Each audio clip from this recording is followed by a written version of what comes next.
뉴스탑10 반환점을 돌았고요. 오랜만입니다, 이 사람. 바로 민주당의 양문석 의원입니다.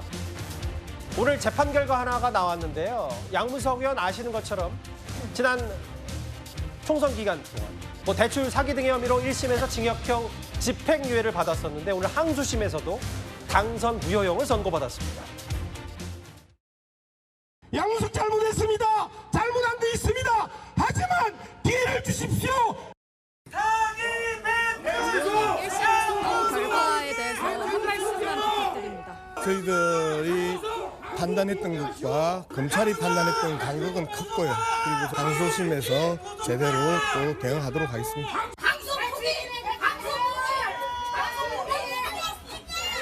다시 대법원 가서 다투도록 하겠습니다. 공소권 남용이랑 이런 거 항소 제기하신 거 하나도 반영 안 됐는데 얘기에 대해서는 입장 아예 없으시단 말씀이신 거죠? 판결 결과 예상하셨습니까?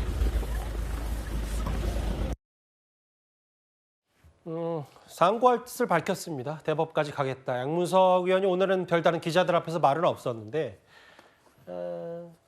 특가법상 사기 혐의, 선거법상 허위사실 공표 혐의, 그러니까 사기 대출 의혹과 여러 가지 혐의에 대해서 1심과 같았습니다.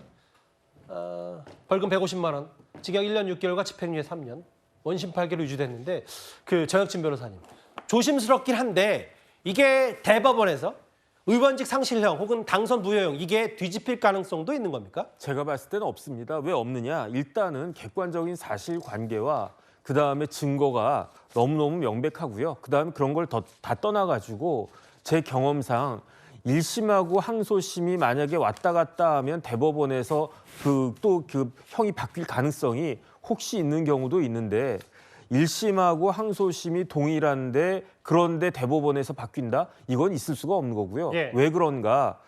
그 항소심까지가 사실심이고요. 대법원은 법률심이거든요. 그러니까 이미 사실관계는 확정이 된 겁니다. 예. 그런데 그런 확정된 사실관계에서 어떻게 법적인 판단만으로 이게 무죄를 받을 수 있을 것인가? 또는 당선에 그 영향이 없는 그런 형으로 깎일 수 있을 것인가? 그거는 현실적으로 불가능하다. 저는 그렇게 판단이 되고요. 그다음에 결국은 대법원에 상고하는 것은 대법원 판결이 나올 때까지 시간을 버는 정도 의미밖에 없다. 저는 그런 생각 듭니다. 실제로 1심 판결문을 제가 한번 다시 읽어볼게요. 장윤 변호사님, 저와 같이 보실까요?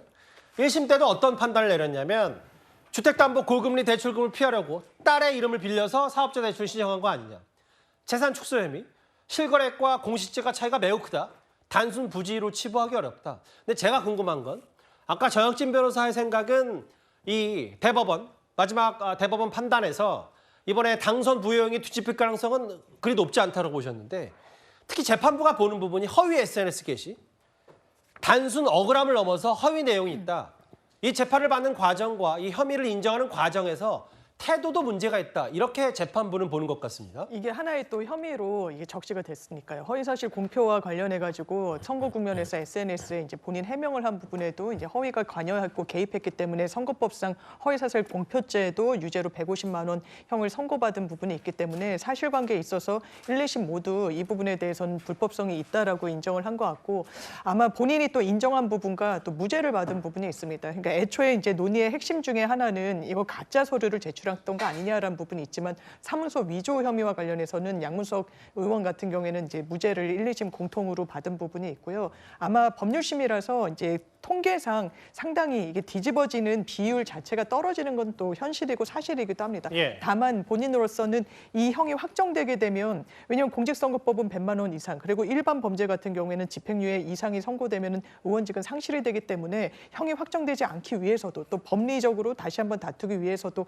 상고심 가는 방향으로 선택한 게 아닌가 싶습니다. 그럼 장 변호사, 상고심까지는 시간이 얼마나 걸리는 거예요? 상고심이요. 일단 이제 민사는 심리불속행 기각이라고 해서 예. 상당히 간단하게 간이한 방식으로 좀 짧은 시간 내에 결론을 낼 수 있는 그런 소송법성의 절차가 있습니다만 형사는 그것이 되지 않습니다. 인신과도 관련돼 있고 정말 신변과 밀접한 그런 절차이기 때문에 아마 형사에서는 가급적 빨리 내릴 수도 있겠습니다. 이게 혐의가 또 여러 가지기도 하고 법리적으로는 또 다툴 수 있는 부분이 있고 또 무죄를 받은 부분도 있고 해서 예. 아마 시간은 다소 좀 지연되고 많이 걸리지 않을까 예상해 봅니다. 2심에서도 당선 무효형, 의원직 상실 위기입니다. 근데 사실 이런 부분이 있어요.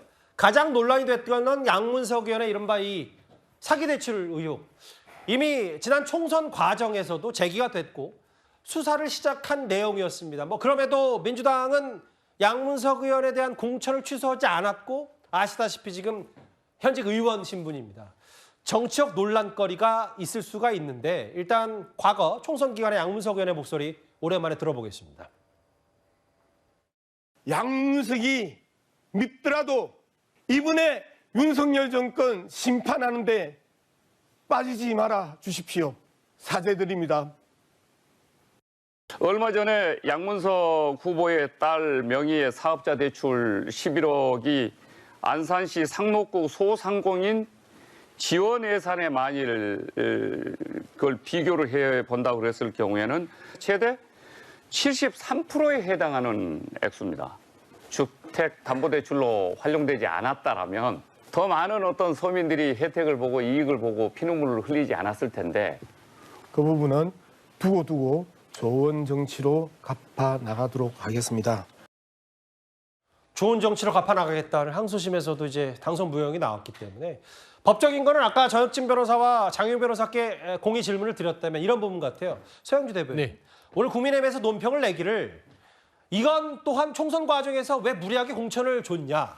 이거 다 책임이 이재명 대통령에게 있는 거 아니냐. 이런 얘기들을 하더라고요. 뭐 모든 공천이 이재명 대통령에게 있다는 거. 당시 이제 대표였기 때문에 그런 책임을 정치적으로 물을 수 있겠으나 사실 그 모내기를 할 때 뭐가 건강한지 안 한지 그 부분에 대해서 어떻게 알고 심습니까? 이 자란 별을 보고 아는 것이죠. 예. 그래서 공천이라는 게 100% 완벽하게 다 하는 당이 없어요. 일단 근데 작은 논란은 아니었잖아요, 사실. 근데 공천은 사실상 불법 대출보다는 예. 노무현 전 대통령에 대한 비하 발언이라든지 공천 과정에서의 태도 문제로 상당히 여러 가지 그 당시 양문석 의원의 논란은 있었습니다. 다만 이 공천 과정에 있어서 좀 무리한 공천이 아니냐라는 비판에도 당시 윤석열 정권에 대한 강력한 또 공격수로서의 어떤 자질을 인정받아서 공천을 한 것 같은데요. 사실상 당이 여러 가지 공천함에 있어서 기준점을 제대로 세워야 되겠다라는 부분에 있어서의 어떤 교훈 정도의 지금 상황이 되지 않을까 싶은데요. 예. 사실 양문석 의원이 국민적인 눈높이에 맞는 공천의 어떤 대상이었냐라는 점에서는 사실상 비판의 대목이 있지요. 예. 그런데 결과론적으로 지금 불법 대출과 관련해서 2심에서 이런 상황이 되다 보니까 예. 사실 이재명 당시 대표, 지금 대통령의 책임을 운운하기보다는 예. 당의 공천 시스템의 제도적인 보완 이런 부분들이 필요한 것은 맞다라는 말씀드립니다. 양문석 의원이었습니다. 5위의 주인공, 의원직 상실 위기에 놓였습니다.